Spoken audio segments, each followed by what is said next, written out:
I reckon I know a man when I see one. You go, ha. Oh, that's a man, yeah. Should be shown a good side of a belt. That's what they should be shown. Stop. We now live in an over-feminized society. I'm getting the sense, I don't know if you are, that EDI is dying a bit of a death now. Yeah, it's done. It's on its way out. There's stuff still happening. So the Russell Group, which is the top 5 universities, I went to a Russell Group university, is querying the curriculum now to include to be more inclusive for non-binary and trannies. Yeah. So that stuff's still going on. The Home Office is just funded. How does a non-binary student, how do they do computer programming? I don't know. It must be very difficult. 'Cause it's all binary. Very good. That was a joke that was worth waiting for. Guidance funded by the Home Office says children who identify as animals and walk on all fours should be shown empathy. Should be shown a good side of a belt. That's what they should be shown. Stop messing around, get up, sit down. We're moving on to corporal. I wanted to talk about that earlier, the idea that why don't we start teaching strength, not weakness? Why are we teaching all the time about weakness? Because we live in an over-feminized society where feminized traits are worshipped and any masculine traits are called toxic.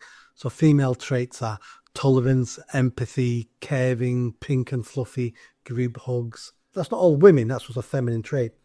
Masculine traits are personal responsibility, toughness, overcoming. Stoicism. And we now live in an over-feminized society. So those traits are seen as the best traits to have. There are some positives on the EDI side. Seb Coe, who's currently running World Athletics, is planning mandatory cheek swabs for athletes to check they're not. I reckon I could do that without a cheek swab. I reckon I know a man when I see one. You go, ha. Oh, that's a man, yeah. That's all you do. All you swab. We don't need the cheek swabs. We can just send you down there. Yeah, that's a guy.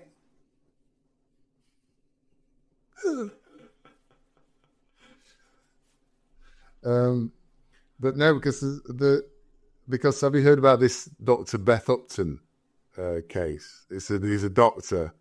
He's a bloke pretending to be a woman. But the trust ruled against the nurse who said she felt uncomfortable getting changed. Yes. But there's pictures of this guy, basically, and he just looks like a freaky bloke with long hair. Do you know what I mean? Or with a wig on. How can anybody possibly think it's a woman? It's very, I think it's incredibly easy to tell whether somebody is a man or not, apart from the old honk technique. You know what I mean? Well, especially a lot of these guys, they look a bit freaky. A lot of them do, but there is some transgender women who if you didn't know, you wouldn't know. But that's not the case. That's not the point. The point is, as a woman, you should be expected when you go into an all-female changing room. Your expectation is there'll never be any men in there. Now, if you don't want to call it a female changing room, call it a non-binary changing room, call it a unisex changing room. Those women then have a choice. They can make a decision. But when you keep telling them it's a female-only changing space, well, you're lying to them because it's not. That's the big issue. Lindsay Smith, who we talked about last week, so I attended a thing in Manchester where she was speaking. She's now launched legal action against the FA and the Rainbow Laces thing. And the rationale, which I think is excellent, is Rainbow Laces is political activity, and political activity is banned by the FA, so they should not be sponsoring it. So I'm hoping she's going to be successful in that. I think she's been supported by the Free Speech Union. Yeah, we'll see where they get to. But, Black Lives Matter was a political... Yeah, that's true. People pick and choose what they think is political on. Yeah.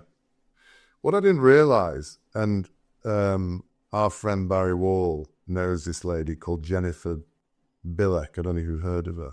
She reports on what's going on the trans side. There are billions being donated for LGBT causes all the time by a lot of very powerful people. Yeah. And those people, you may not know, include Warren Buffett, Jeff Bezos, Soros as well. and they're putting millions. And she's written an article called "The Dark Money Behind the Trans Movement." But these people are sticking billions into the LGBTQ thing, basically, and that's why they're so prominent. Because otherwise, these people would be sitting in a dark room, not doing anything, wouldn't they? But they are funded. We've always known it's been funded. Now the question isn't is it being funded and this is why it's popular. We know that to be true. The question is why are they funding it? Are they true believers, or is this what they funded because it was good for their business and their business model, for them to make money, or for them to get attention, or for them to be sat at the side of President Obama? So that's what I want to know. Why have they done it? Are they believers or are they not believers? If they're not believers, then like many of them, they'll now flip over to Trump. Yeah. And that's the end of it.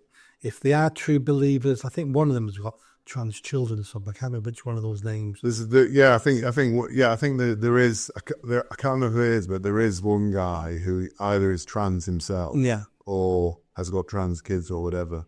I spoke to a lady a couple of years ago on a podcast, and she raised something about the LGBTQ plus, and she said, "Dick, what's the plus for?" I'm like, "Oh, I don't know," because most things come under queer theory, the Q. And says, no, she goes, plus. Plus is, she's got a theory, plus is the development of the human itself, such as cyborg implants. Oh, yes. It's that. Transhumanism. Transhumanism, because that's the next stage of where this is going to go. Yeah. But as she said, it was like, that makes perfect sense. And then she said, why do you think all these big online firms all have things with plus in it? Disney Plus, this plus, that plus. She said she thinks they're getting us used to the plus. Oh, really?